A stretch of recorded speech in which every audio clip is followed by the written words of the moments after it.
Road in Pride, Houston, for the invitation.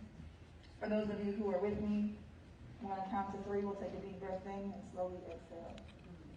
1, 2, 3. Take a deep breath in and slowly exhale. For me, that is the honor that we are allowed to have the privilege of doing, because so many have been snatched from their bodies. So many breaths have been upheld and restricted. So many lives have been taken, and so many times we have been forsaken because we have looked to those who don't live the lives that we do to help us get through these times. And it's difficult to know that we have to continue this fight. It should not be a plight in life that we have to ask to matter.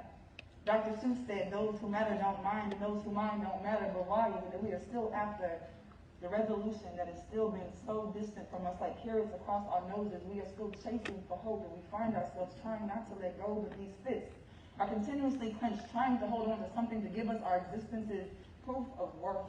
Our purpose is not to make you think that your life is any less difficult to get through as a man of color, as a woman of backgrounds that we might not always identify, because ambiguity is something we can embrace, but sometimes it's the simplicity of how we face our own reflections. I have detected every inkling of a reason to give this man a reason not to be expected, to be respected because of the uniform he chose to put on. But I thank you for your service. And I thank those who walk in this room to know that they have been disserviced, beaten down, put to the ground. I too have been unjustified by the simple, overpowering bearing of someone who put their positions in power and took away my rights. And I know that that is a fight that we continue to completely suffocate by. But on this day, I refuse to ask that we do anything but celebrate this pride, because my life matters. And those that I care for and those who come after should never have to go through the things that we have.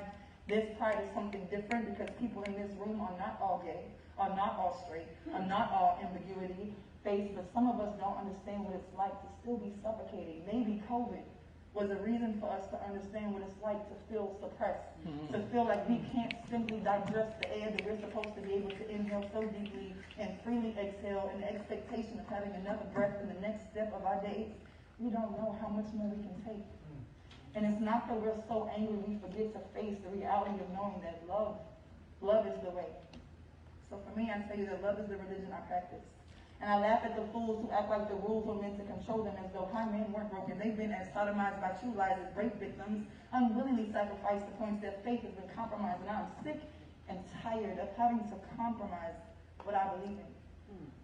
If I had 3 minutes where the whole world would listen, I would teach them about my religion and how with it all things are possible. I would snicker at the clever use of a synonym to avoid a colossal insult, because, well, I too refuse to support the opinions of minions who have conjured empires and walls sustained by greed, trying to fit in the glimpse of naive imaginations. All you need is faith the size of a mustard seed. No amount of doubt would intervene. Though I worry your perception has been deceived by more or less moralist tales, the point they would fail to prevail, limitations set by doubt, sustained by fear, this false evidence appearing real. My goal is that parents stop telling their children you might die because you're black. My goal is to stop telling their children, don't tell anybody else that you're going to come out the closet. This outing of ourselves